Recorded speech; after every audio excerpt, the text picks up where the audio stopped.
Nesta lição, aprenderemos que a palavra de Deus é um elemento indispensável para que o crente experimente um verdadeiro avivamento e desfrute de uma vida de santidade. Analisaremos os reavivamentos que ocorreram nos dias de Josias e Ezequias, reis de Judá. E, por fim, pontuaremos algumas lições que contribuirão para a nossa edificação. Vamos juntos aprender a palavra de Deus.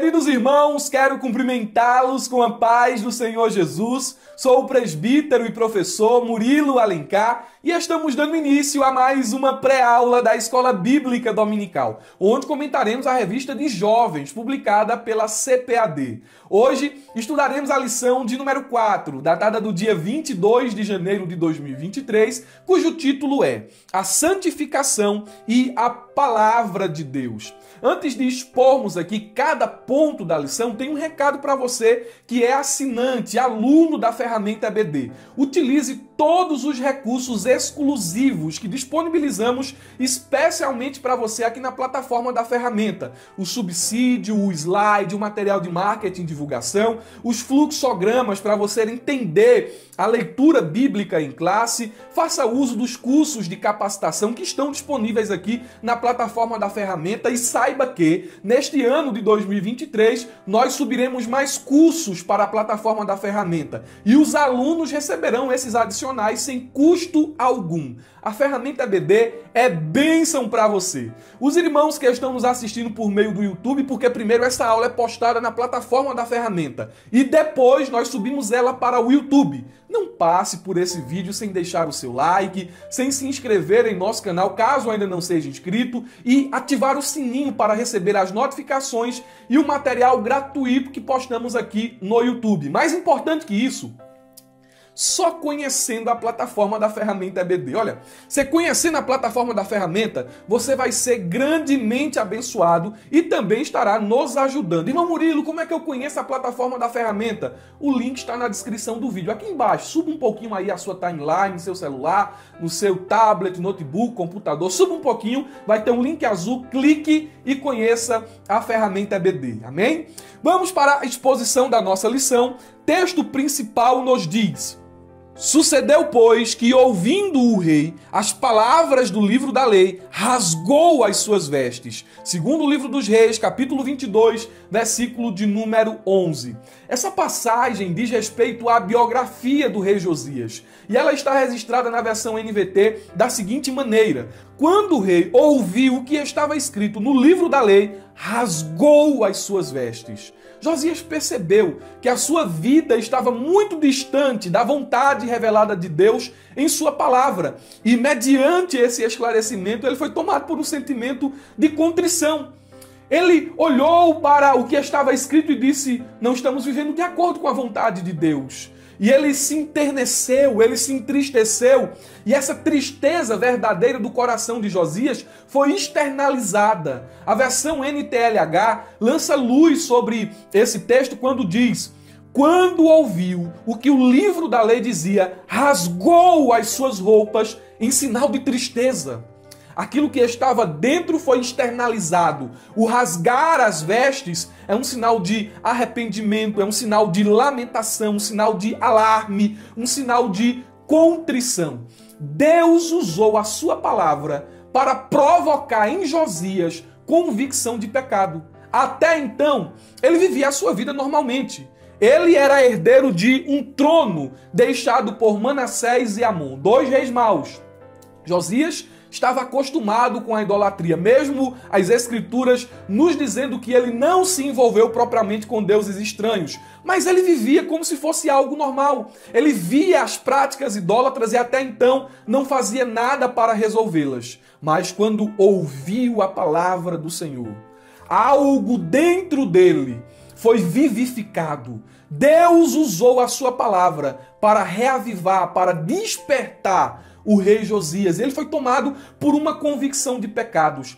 Não só por uma convicção de pecados, mas por um interesse em conhecer a vontade de Deus. Ele quis tomar mais informações a respeito de sua condição espiritual e da condição espiritual de seu povo. O contexto imediato dessa passagem nos diz, o versículo 12 e o versículo 13. Em seguida, deu estas ordens ao sacerdote Quilias, a Aicã, filho de Safã, a Aquibor, filho de Micaías, a Safã, secretário da corte, e a Asaías, conselheiro pessoal do rei. Vão consultar o Senhor.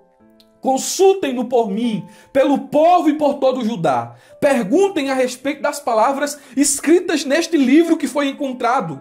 A grande ira do Senhor arde contra nós, pois nossos antepassados não obedeceram às palavras deste livro. Eles não fizeram tudo o que ele diz que devemos fazer. Os olhos de Josias foram abertos.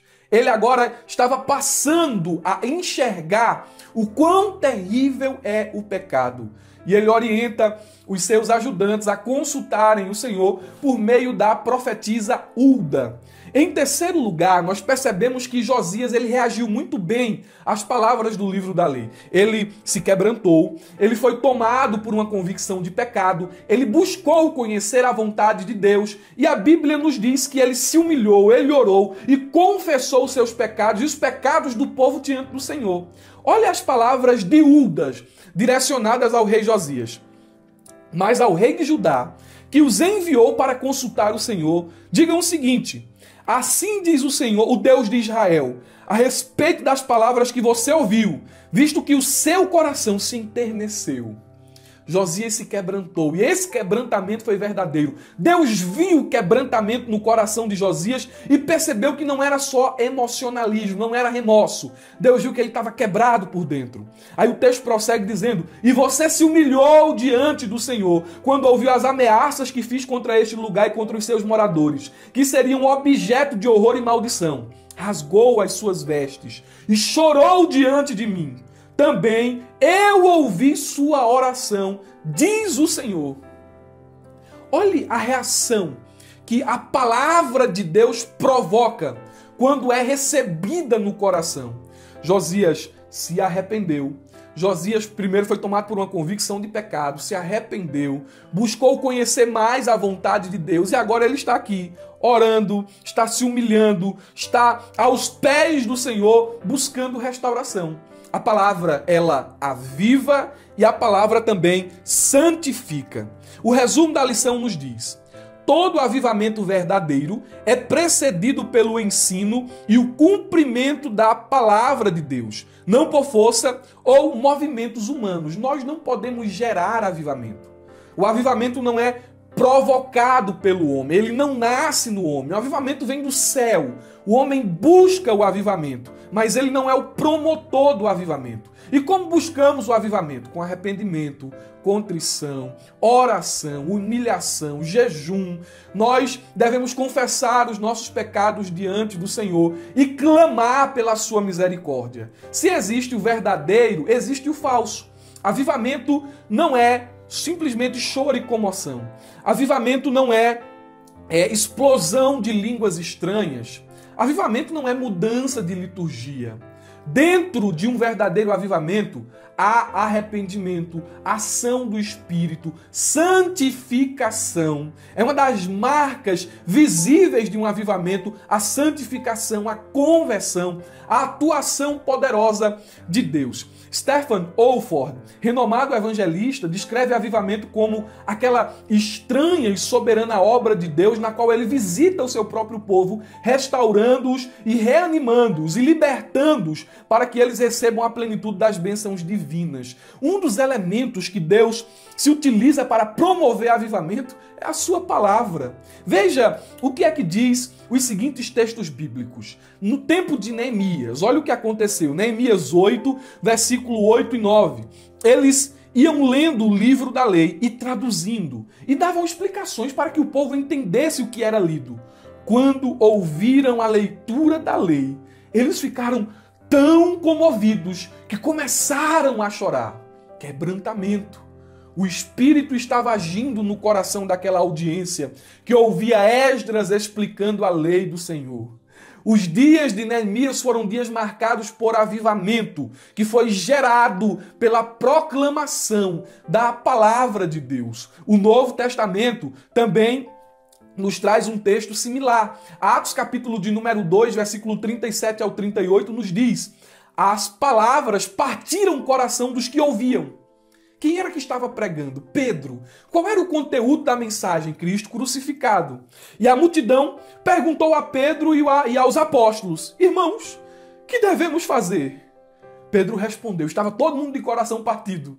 E Pedro respondeu: vocês devem se arrepender para perdão de seus pecados. E cada um deve ser batizado em nome de Jesus Cristo. Então receberão a dádiva do Espírito Santo. Quebrantamento aconteceu por meio da pregação. Avivamento por meio da pregação.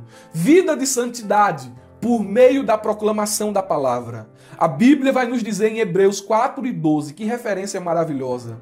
Pois a palavra de Deus é viva, não é uma carta morta. A palavra de Deus é poderosa, é mais cortante que espada de 2 gumes e penetra entre a alma e o espírito, entre as juntas e medulas, e traz à luz os pensamentos e os desejos mais íntimos do coração. A palavra de Deus é poderosa.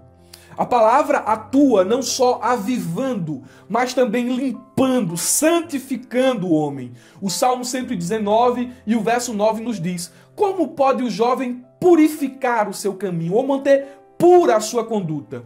Vivendo de acordo com a tua palavra. Observe a palavra, viva a palavra, ame a palavra, creia na palavra, pratique a palavra e você viverá uma vida de santificação.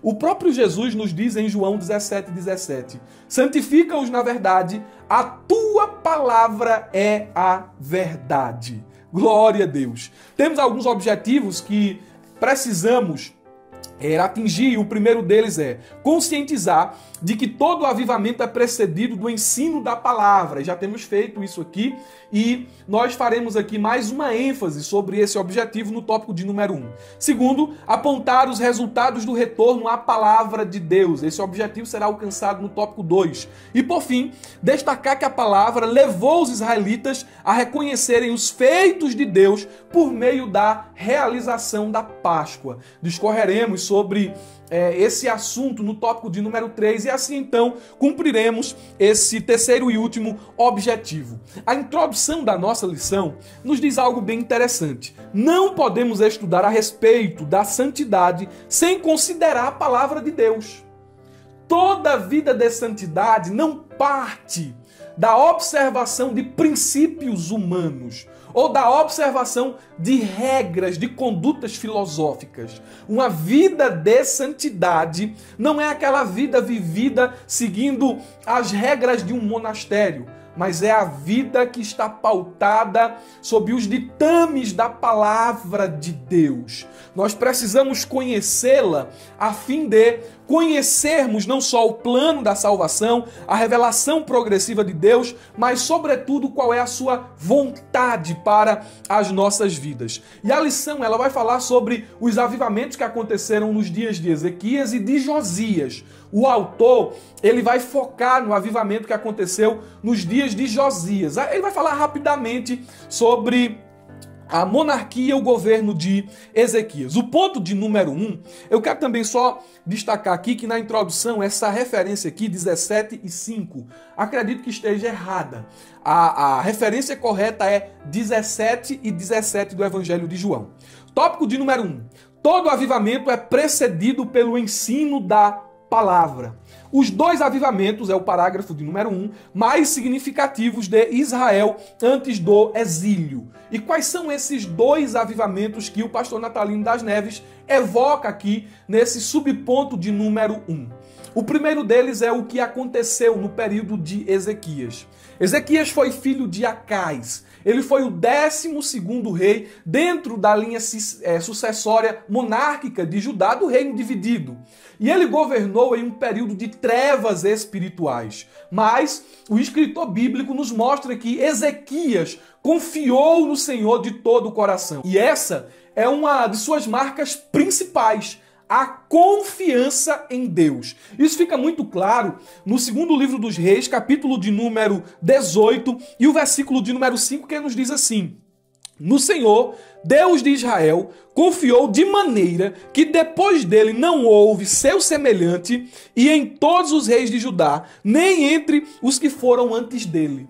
Então, dentro do governo exercido por Ezequias, a confiança em Deus foi uma marca distintiva. Confiança nas Escrituras envolve pelo menos dois aspectos básicos: entregar-se aos cuidados de outrem, ou, em segundo lugar, deixar-se persuadir. Está completamente confiante naquilo que a outra pessoa diz, naquilo que a outra pessoa orienta. E Ezequias foi esse tipo de rei, diferente de seu pai. A confiança de Ezequias era autêntica. E a verdadeira confiança promove comunhão e obediência. Guarde isso. Olha o que é que diz o texto bíblico, segundo o livro dos Reis, capítulo 18, versículo 6. Eu estou dizendo que confiança produz intimidade, produz relacionamento, proximidade. O versículo nos diz: Ezequias se apegou ao Senhor, não se afastou dele e teve o cuidado de obedecer a todos os mandamentos que o Senhor tinha ordenado por meio de Moisés. Ele teve o cuidado de obedecer tudo quanto Deus prescreveu em sua lei. E essa confiança gerou não só intimidade, mas também obediência. O governo de Ezequias foi marcado por restauração, avivamento, adoração, intimidade e história com Deus. Aleluia! Tanto que quando Ezequias ele adoeceu, ele voltou os olhos para a parede, a sentença já havia sido dada, Isaías disse: tu vai morrer, prepara a tua casa, arruma tudo aí. Ezequias orou ao Senhor dizendo: eu andei contigo, eu fui fiel em todos os teus caminhos, lembra-te de mim, Senhor. Deus manda Isaías voltar e dizer ao rei que os anos dele seriam multiplicados. Ele teria mais um tempo para servir ao Senhor. E, meus irmãos, isso é muito bonito. Ezequias tinha história com Deus. E essa história é o resultado de sua confiança e de sua obediência. Tudo isso que aconteceu de positivo no reinado de Ezequias aconteceu porque ele foi fiel à palavra.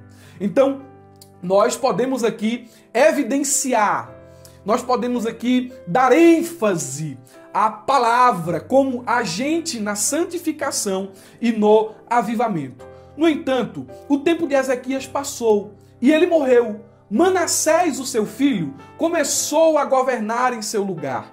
Depois de Manassés, Amon, filho de Manassés, neto de Ezequias, também governou por um período curto de tempo o povo de Judá. O governo desses dois monarcas foram governos terríveis. Eles se voltaram à idolatria, sacrificaram seus filhos a deuses estranhos, promoveram altares, colocaram ídolos no templo de Deus. Houve uma verdadeira deforma espiritual.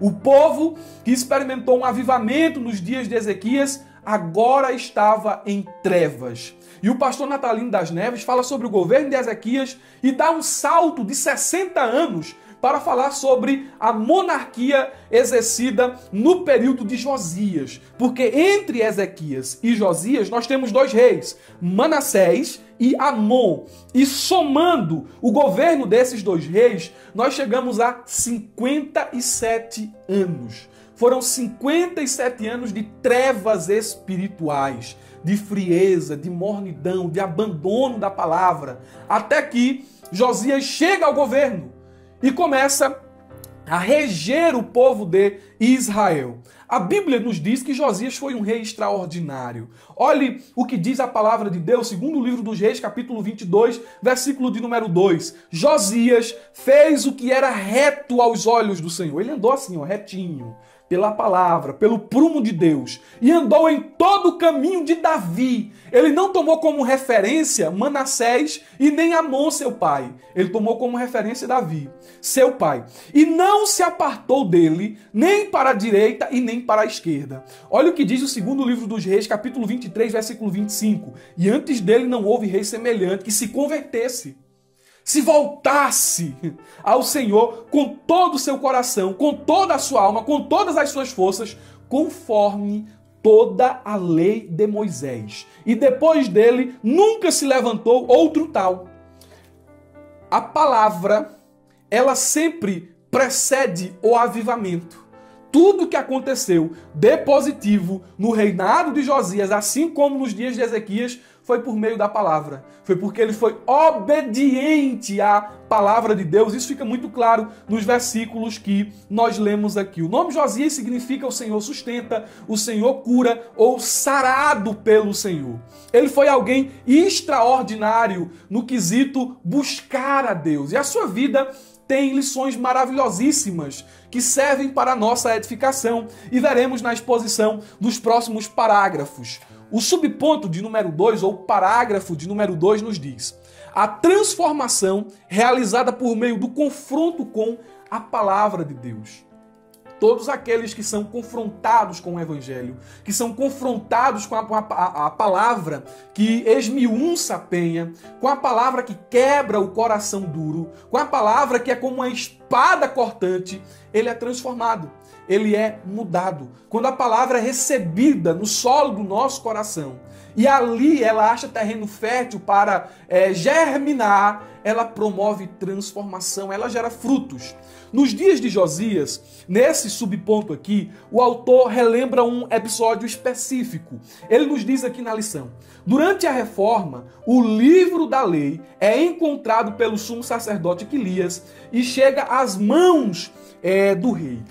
Josias estava empreendendo uma reforma nas estruturas do templo. Veja, Manassés não valorizou o templo de Deus. Amon, do mesmo modo. 57 anos sem nenhum reparo. E agora Josias estava mexendo na infraestrutura, reparando as rachaduras, pintando alguma coisa ou outra assim, eu quero contextualizar. Ele certo que estava reformando o templo. Não era uma reforma espiritual ainda, era só uma reforma física. E no meio dessa reforma, encontraram um livro. E Quilias disse: achamos o livro. Que livro é esse? É o livro da lei. E imediatamente levaram o livro até o rei Josias. Quando chegaram perante o rei, leram o que estava escrito no livro. O livro da lei aqui é uma referência ou ao Pentateuco, os 5 primeiros livros da Bíblia, Gênesis, Êxodo, Levítico, Número e Deuteronômio, ou pode ter sido uma porção do texto de Deuteronômio. Certo é que era a palavra de Deus e ela foi lida perante Josias. Quando Josias ouviu o que estava escrito no livro da lei, já discorremos sobre isso no texto áureo, ele foi tomado de uma contrição tremenda. Como pode a palavra de Deus ficar esquecida durante tanto tempo? Esse foi o resultado que levou, ou melhor dizendo, esse foi o motivo que levou a nação às trevas espirituais, a ausência da palavra. Contextualizando, a Bíblia foi perdida dentro da igreja. E meus irmãos, eu quero fazer uma aplicação aqui nessa parte do texto. Atualmente, nós não podemos dizer que as escrituras estão perdidas no sentido literal. Aqui é a Bíblia. Tem Bíblia aqui atrás. Você está com a Bíblia aí, você utiliza uma Bíblia aí. A Bíblia é o livro hoje que mais circula em todos os lugares. Não só a Bíblia no sentido físico, mas também a Bíblia digital, no computador, no tablet, no celular. Todo mundo hoje tem acesso à Bíblia. Contudo, é um livro perdido para as multidões. E a gente se pergunta, como esse livro foi perdido? É uma pergunta válida. E a resposta é que esse livro foi perdido por falta de lê-lo às crianças. Como assim, irmão Murilo? Eu me lembro que, quando era ainda criança, meu pai e minha mãe sentavam à mesa para juntos lerem a palavra de Deus. E todos os filhos tinham que sentar com eles no culto doméstico. Que prática escassa no meio do povo de Deus. Você faz isso com os seus filhos? Você faz isso com aqueles que estão dentro de sua casa? Não precisa ser criança, não. Com um adolescente, com um pré-adolescente, com um jovem. Eles veem vocês lendo a palavra de Deus? Ou o livro está esquecido na prateleira? Ou é simplesmente colocado debaixo do braço para ir à igreja, ou às vezes a Bíblia já é tão pequena que cabe no bolso, ou então já não se tem mais nenhum costume de usar a Bíblia, se usa só o celular. Em segundo lugar, esse livro foi perdido por causa do pecado. Dwight Lynd Moody disse: ou o pecado me afasta deste livro, ou este livro me afastará do pecado. O grande problema é que o pecado hoje em dia tem se multiplicado e até mesmo os crentes têm desprezado a palavra de Deus. Em segundo ou em terceiro lugar, esse livro foi perdido por falta de interesse. Olha o desinteresse que existe com relação à palavra de Deus. Como as pessoas não valorizam a revelação de Deus que está a nosso alcance. Muitos que estão ouvindo essa pré-aula nunca leram a Bíblia toda de Gênesis a Apocalipse. Às vezes você já tem 3 anos de crente, 5 anos de crente e nunca leu a Bíblia toda. Isso é para nos envergonhar. Meu Deus. Meu Deus. Temos Bíblias de todos os tipos, de todos os tamanhos, bem como as mais variadas traduções. Mas nunca se leu tão pouco a Bíblia como em nossos dias. Nós precisamos rever isso aí. Você precisa, nesse momento, chamar os seus alunos para fazer uma leitura da palavra de Deus. Para buscar Deus devocionalmente, diariamente, persistentemente por meio de sua palavra. Você, professor, também precisa fazer isso. O parágrafo de número 3 nos diz: a leitura compromissada da palavra de Deus produz arrependimento. Quando Josias ouviu a palavra de Deus, ele tomou medidas drásticas para se aproximar daquilo que estava exigido, daquilo que estava escrito no livro. Olha, nós estamos distantes do que realmente está revelado aí no livro do Senhor, mas a partir de agora, a nossa vida vai se alinhar com a vontade de Deus. Não posso mais viver da mesma maneira, não posso mais ser a mesma pessoa, minha vida precisa se alinhar à vontade de Deus. Vamos obedecer, mas Josias, obedecer tem um custo, isso implica renunciar a muitas coisas, mas nós vamos obedecer. Vamos mudar o que for preciso, mas estaremos de acordo com a palavra de nosso Deus. E quantas mudanças são necessárias você fazer para que a sua vida esteja de acordo com a palavra de Deus? Você precisa mudar muitas coisas. Eu preciso mudar muitas coisas. Nós precisamos colocar o prumo da palavra para direcionar os nossos sentimentos, as nossas ações, para direcionar as nossas motivações. Devemos agir conforme a palavra de Deus. Muita gente, infelizmente, pensa que comoção e choro é a mesma coisa que arrependimento. No arrependimento, alguém pode chorar, pode se comover, mas arrependimento não é só isso. O que é arrependimento, irmão Murilo? Arrependimento é quando você muda. Josias decidiu viver de modo completamente diferente quando foi confrontado com a palavra. E o fruto dessa vida diferente, desse praticar, desse obedecer à revelação de Deus, era evidência que ele se arrependeu. A sua vida demonstra evidências, frutos dignos de arrependimento. Pense sobre isso também. Leve os seus alunos a refletirem o quanto, de fato, eles são diferentes daqueles que não conhecem a Deus. Ou eles são iguais aos ímpios, ou eles vivem da mesma maneira que o povo do mundo. Tem que ter diferença. E essa diferença é justamente a obediência à palavra. E aí está a prova de um verdadeiro arrependimento. O segundo subponto vai falar sobre os resultados do retorno à palavra de Deus. A palavra frutifica. A palavra dá frutos. E esse retorno à palavra de Deus nos dias de Josias gerou uma revolução em seu reino. Não era mais simplesmente uma reforma da infraestrutura do templo. Agora era uma reforma da liturgia, uma reforma da adoração, uma reforma das celebrações ao Senhor, uma reforma da vida religiosa. Uma coisa radical estava acontecendo no governo de Josias. A fé do rei não foi só uma fé teórica, porque tem muita gente que só teoriza a fé. É porque santidade é ser separado. E os 3 tempos da santidade, a santidade posicional, a santidade progressiva, a santidade final, e a vida de santidade é só uma teoria. Com Josias não foi assim. Não era uma fé de palavras, mas uma fé de ação. Porque a fé exige decisão, a fé exige mudança. Josias agiu de acordo com suas convicções. O templo de Deus não poderia ser dividido com os ídolos. Josias agora promove uma reforma religiosa. Ele está purificando o templo, é o que diz o parágrafo de número 1 do tópico 2. Ele começa a purificar o templo. Olha o que a Bíblia diz na versão NVT, segundo o livro dos Reis, capítulo de número 23 e o versículo 4. Em seguida, o rei deu ordens ao sumo sacerdote Quilias, aos sacerdotes auxiliares e aos guardas da porta do templo para que removessem do templo do Senhor todos os utensílios usados para o culto a Baal, a Azerá e a todos os astros do céu. Mandou queimar tudo fora de Jerusalém, nos terraços do vale de Cedron, e levou as cinzas para Betel.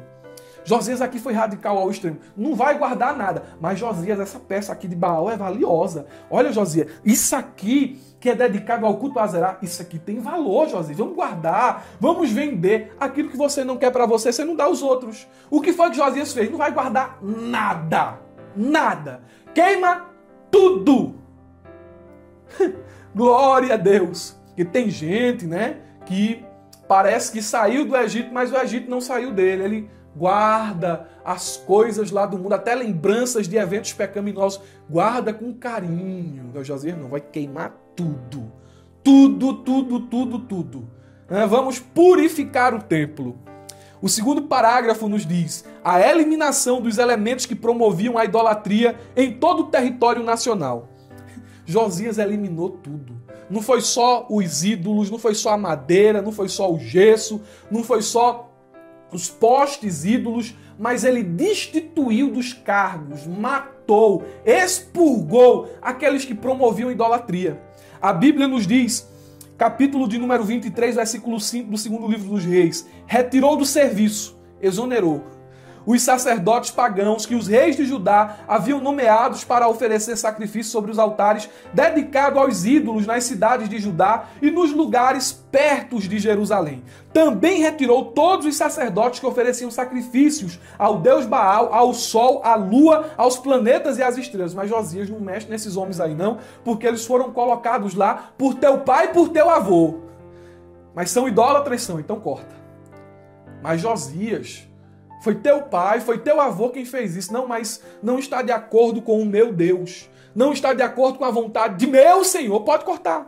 Estão destituídos. Josias mandou matar sacerdotes pagãos. Ele desenterrou os ossos de sacerdotes idólatras e queimou. Ele profanou todos os templos idólatras. De fato, ele estendeu esse avivamento além das fronteiras de Jerusalém, que chegou até o Reino Norte.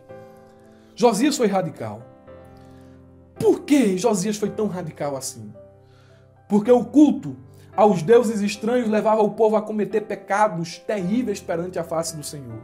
A idolatria é a porta de acesso para todos os demais pecados.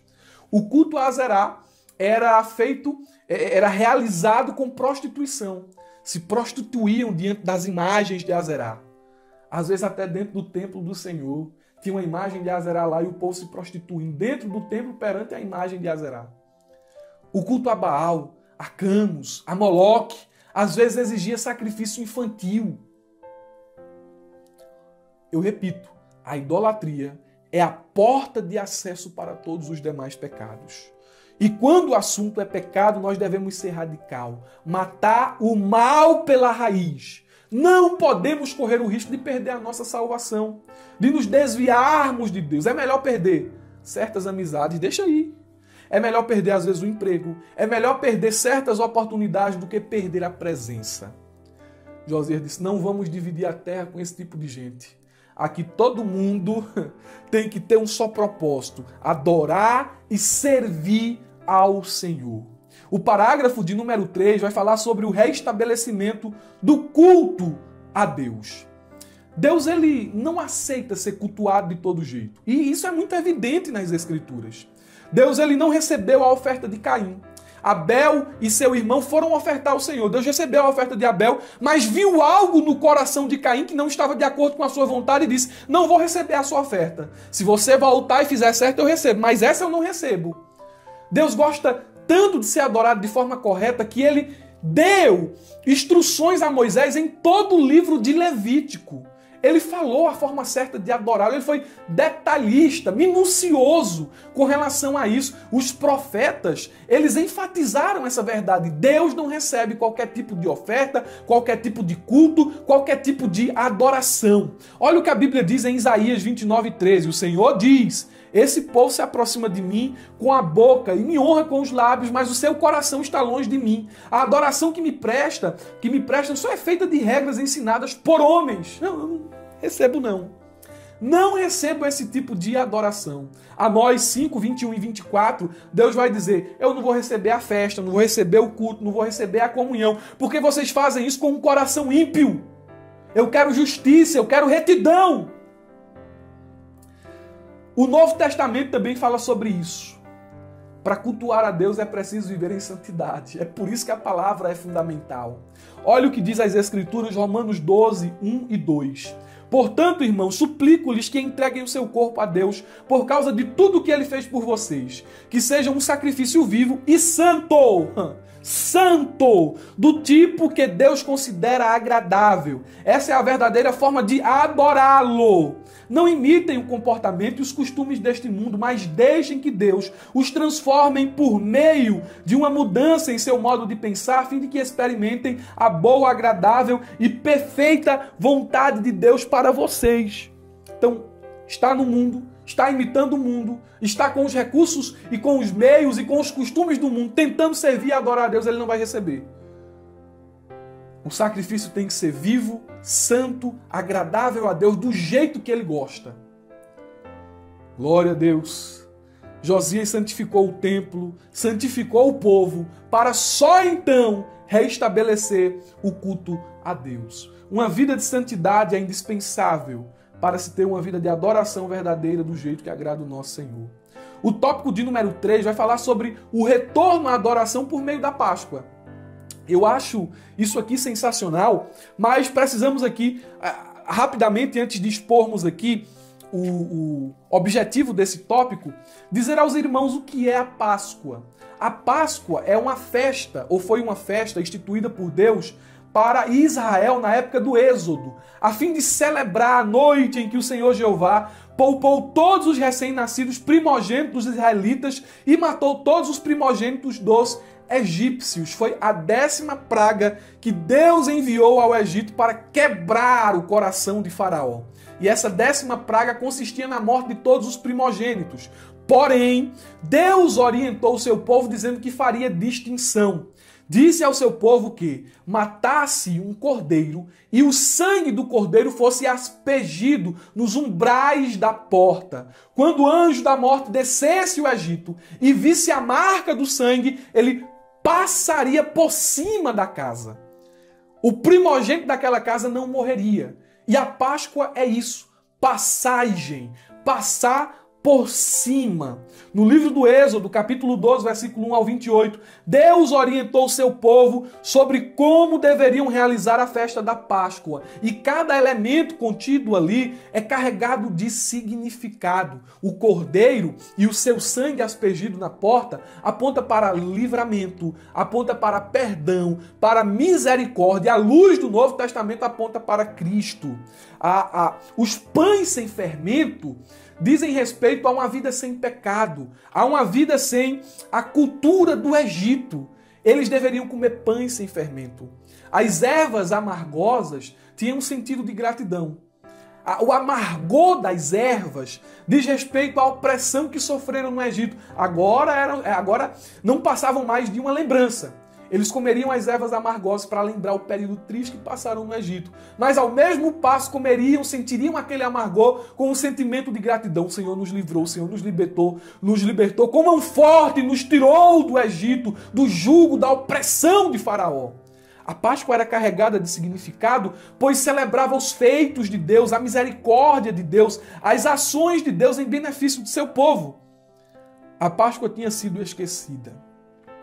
A Páscoa não era mais comemorada. Então vem o parágrafo de número 2. a maior Páscoa de todos os tempos. E a Bíblia diz, segundo o livro dos Reis, capítulo 23, versículo 21 e 23. Então o rei deu a seguinte ordem a todo o povo: celebrem a Páscoa ao Senhor, seu Deus, conforme está escrito neste livro da aliança. Nem nos dias dos juízes que lideraram Israel, nem durante todos os dias dos reis de Israel e dos reis de Judá, foi celebrada uma Páscoa como esta. Mas no 18º ano do reinado de Josias, a Páscoa foi celebrada ao Senhor em Jerusalém. O povo que antes cultuava os ídolos, agora estavam celebrando ao Senhor de acordo com a sua palavra. A palavra teve papel fundamental na santificação e no avivamento ocorrido nos dias de Josias. Eles retornaram às práticas litúrgicas, eles retornaram à adoração, eles retornaram às celebrações instituídas por Deus no Pentateuco, passaram a celebrar a festa do Senhor em gratidão por tudo que Ele havia feito pelo seu povo.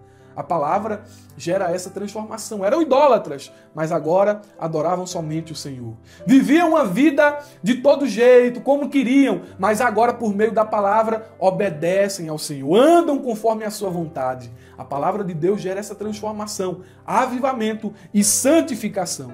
Por último, o autor conclui com uma nota aplicativa, mostrando que Paulo usa a figura da Páscoa para exortar a pureza cristã.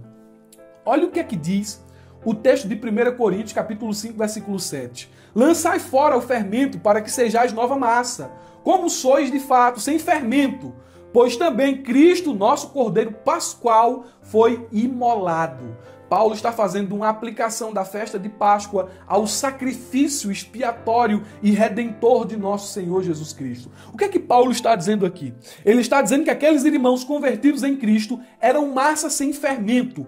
Portanto, eles deveriam lançar fora o fermento que estava ameaçando a igreja. Fermento aqui é um símbolo de pecado. Por que é que a igreja deveria jogar fora o velho fermento? Porque quando ela passa a tolerar o pecado, ela perde a santidade, a autoridade e o poder. O pecado destrói o testemunho da igreja. E Paulo diz, vocês agora são massa sem fermento. Então, não deixem que a vida de vocês fermentem. Não deixem que a vida de vocês sejam contaminadas pelo pecado. Cristo é o nosso Cordeiro Pascual. E por meio do seu sacrifício e por meio do seu sangue derramado na cruz do Calvário, Ele nos purificou. Glória a Deus. Nós temos acesso a Deus mediante a palavra e mediante a morte e ressurreição de nosso Senhor e Salvador Jesus Cristo. Mas eu quero concluir não com essa nota do autor, mas com uma nota pessoal. Em tempos de crise, Deus ele sempre tem um homem para usar. A pergunta é, por que Josias? Por que Deus usou Josias? Josias era jovem, muito jovem. Ele era de uma família ímpia. Amon e Manassés, piores reis de Israel. Josias não conhecia a lei de Deus e mesmo assim foi um homem de Deus para aquele momento. Por quê? E eu me arrisco a dizer. Porque em meio ao pecado de idolatria, mesmo sem tanto conhecimento, ele não se contaminou, propondo em seu coração buscar ao Senhor. Eu vou buscá-lo. Eu vou adorá-lo, eu vou servi-lo. Mas ali ele não adora, ali ele não serve, ali vive todo jeito. Não. Mas lá é lá. Eu vou fazer diferente. Eu não vou seguir o caminho de meu pai e de meu avô, vou seguir o caminho de Davi. Eu penso que Deus escolheu Josias porque Josias andou em seus caminhos. Ele tomou como referência, como já disse aqui, a Davi. E por fim, eu penso que Deus escolheu Josias porque ainda moço, Josias se preocupava com o Senhor e determinou em seu coração buscá-lo com inteireza. Você deseja buscar o Senhor? Você deseja se entregar a Ele? Se prepare. Se prepare, porque Deus vai lhe usar para promover avivamento. Deus vai lhe usar para que a santidade seja novamente vivida e observada nesta geração. Mas você precisa estar à disposição. Primeiro Ele aviva o pregador. Primeiro Ele santifica o pregador. Depois usa esse pregador avivado e santificado como um canal de bênção aqui na terra. Seja esse pregador, professor da Escola Bíblica Dominical. Fico muito feliz em ver que você chegou até aqui e o meu coração é tomado de gratidão. Eu desejo que você tenha um ótimo final de semana, uma ótima Escola Bíblica Dominical. Os alunos da ferramenta EBD não levem dúvidas para a classe. Interajam conosco aqui na plataforma da ferramenta. Até a próxima lição em nome de Jesus e não se esqueça, abra a jaula.